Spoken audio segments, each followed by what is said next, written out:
Hey out there. This is Thursday, July 31st, 2014. And I'm in Northern California. In this big old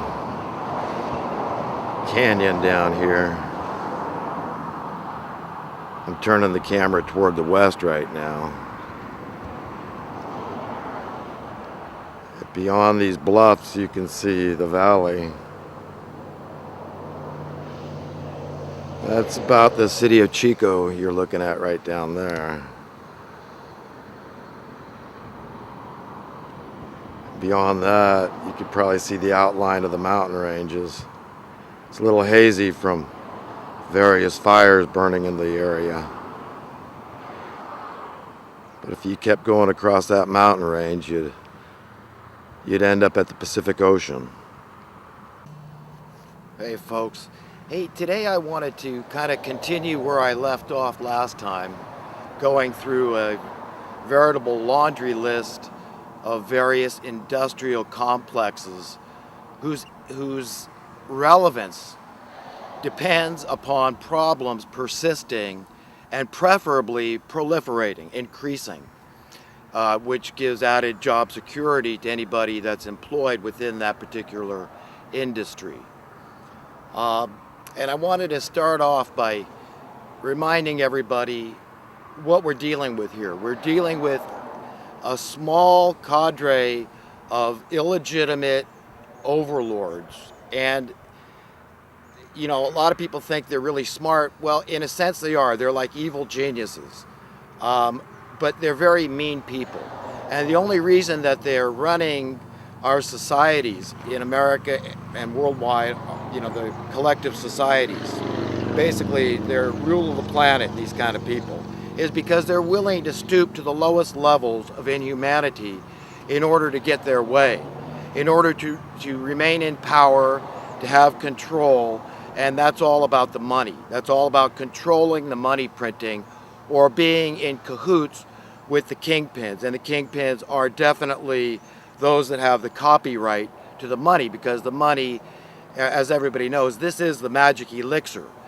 This is what will buy you any service, any commodity you want at any time. And they don't care how they get that substance, they just insist on having it and having their way, like snot-nosed, spoiled, bratty children. And our role is to put these people in their place. At least, just, you know, minimally, we have to point out their evilness and their intent, their very, very, very bad intent for humanity. And in the name of saving the planet, they're saving the planet from humanity, and so they want to destroy humanity. And they are usurping God's rightful authority. I mean, if the earth was overpopulated, shouldn't we not leave that to Mother Nature to thin the herd by, you know, let Mother Nature create another black plague or something like that? But no, these people want to sidestep Mother Nature. They want to sidestep God, and they want to take control of the helm, and they want to do things their way. You know, this is it. It is literally like the spirit of Satan. If you don't believe in a literal Satan, then at least understand that, you know, bad has a definition, evil has a definition, and good has a definition. And, you know, the two are not interchangeable. I mean, you know, the definition for good is standard. It doesn't change into bad. The definition for bad isn't good, and it doesn't change into good. So we must be very clear when it comes to how we use our words and understand the terminology for what it is. And, you know, otherwise we don't have a meeting of the minds, and there can be no productive conversation. So fundamentally, we have to understand that the reason these people rule over us is because it's not legitimate, it's not justified, it's because they're mean. It's because they are willing to commit not only murder, but they are willing to commit genocide. In fact, in their sick and twisted minds, they believe that they are the benevolent ones. They are altruistic because they're going to save Gaia, Mother Earth, from, you know, this infestation of human beings that are burning CO2, which is the most natural thing on Earth. I mean, how much CO2 does the average volcano spew out every day? How much CO2 is produced by a forest fire that Mother Nature started? So, this whole idea that humans are going to wreck the planet and we're the cause of climate change because of our activity on the Earth is preposterous. It's absurdist. And we all have to understand that fact. And I'm all for protecting the planet. We should be good stewards of the Earth like the Bible tells us and protect it, to look after it and to not pollute, and to care, not to use artificial fertilizers to grow our food. This is a bad thing. This, not to use GMO, not to mess with Mother Nature, in other words, by adding chemicals and pesticides to our food. And that's what this whole GMO thing is these people are literally growing the pesticides into the food. They're growing herbicides into the food. Herbicides, can you imagine? So you take soybeans, they can be sprayed with Roundup, for example, and it won't hurt the soybean crop one iota, and then that stuff's absorbed into the product, and then they're feeding that to the people. Herbicide. I mean, that's like Agent Orange's Roundup stuff. It's a very toxic chemical. And so that's why so many people, when they find out the science behind these things, are so opposed to it. And the same with artificial fertilizers. They're wrecking the natural microbes that live in the soil. And this is why organic is always superior. It's more labor intensive, but with today's heavy equipment and whatnot, that can be mitigated largely. So understand, these people do not have your best interest at heart. And that's a whole nother industry. You've got the junk food industrial complex out there, whose interest is not in people becoming educated and saying, wait a minute, why would I want to put these poisons in my bodies by eating Twinkies and hot dogs and whatnot when I can eat something that's very healthy, that tastes better, that's more nutritious for my machine, because the body is essentially a machine, and so these people, but it's not in their interest. It's not in their interest that you become educated and understand how ridiculous it is that, we've got the FDA, the Food and Drug Administration, we've got the USDA, the United States Department of Agriculture, supposedly protecting the public, and yet they're allowing this stuff, aspartame in the gum. It's okay for your kids to eat all that they want.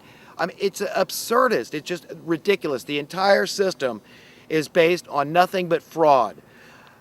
Up and down. I mean, from one end to the other. It is so hard to fit into a niche where you're not a part of this collective industrial complex of fraud. It's just one hydra monopoly of special interest groups who care about not solving problems, but maintaining problems. Because if they don't maintain problems, if the problem should somehow be fixed and go away, their job security goes away. So in the name of job security, so that their fear is alleviated, because when you're financially insecure, you are living in fear. And that's how these people operate. That's how they roll. This is a false god usurping false dominion over humanity and extracting this perverted form of reverence, and their method of operation is the money. This is it. For all intents and purposes, money and Satan are one and the same, two peas in a pod. And all these people that are working under this system and saying, okay, it's okay, just going along, being indifferent, being complacent, not caring about other people's problems, not caring about other people's woes. You remember what all of you have to look forward to. You have to look forward to going to a very painful place until you get your act together, okay? What these people have created is a miasma, a very dark miasma. Miasma is dark by nature. It's a bad spirit. It's a bad atmosphere. It's a bad attitude of abject misery. And they've conjured this up. And this is done by this cult, a cult of death known as the New World Order. And these people are the ones that say they're so great. And in theory, if you read like the Georgia Guidestones, this is part of the manifestation of these people, these new commandments they've got set up in the state of Georgia, these giant marble or granite stones. And if you read a lot of these commandments, they do sound good. They sound benevolent and altruistic. But you have to bear in mind, this is after they have reduced the Earth population down to what they consider a comfortable, a sustainable level, and that's 500 million from the current over 7 billion people on the planet. This is what these people want to do. So we have to understand the seriousness, the gravity of this situation cannot be overstated, cannot be underestimated, okay? Because it's serious, and I'm not an alarmist, but I'm a friend. I try to be a friend of humanity. I try to care about everybody. Even people I don't particularly like, I still care about them because they may come to their senses and say, hey, this guy is my friend. He's not my enemy. He cares about me. He would not bind me. He would set me free. He would give me equality. He would let me have what God has given me rightfully. Okay, if this guy was running the world, he would just hand it over to God and say, how would you have it, God? And God would say, well, this planet belonged to you as much as him and her and him, all of us equally. And, you know, in order for us to be free, we have to understand the role that, you know, what's binding us. And it is this economics. This is why the problems persist and won't go away. Because people are insecure, they're scared, they're paying homage, they're paying deference, they're paying reverence to a false god known as money. And all those that, you know, their boss, who is the one that gives them their paycheck, and of course that boss has a boss, and beyond him he's got a boss. And at the very top, the tippy top, if you look in the back of your $1 bill, you'll see this occult symbolism, this pyramid, the eye. They say it's the eye of Horus. Again, they pretend to be these good people with good intentions, you know. But no, this is the eye of Satan, really. You know, these people do their work clandestine, hidden, occult. They're very sinister, a diabolical, cunning group. And for eons, for thousands of years, they've had the jump on humanity because they could do their works in secrecy. And that has all changed now. With the age of technology, information, they, you know, with the internet and whatnot, these people have been exposed.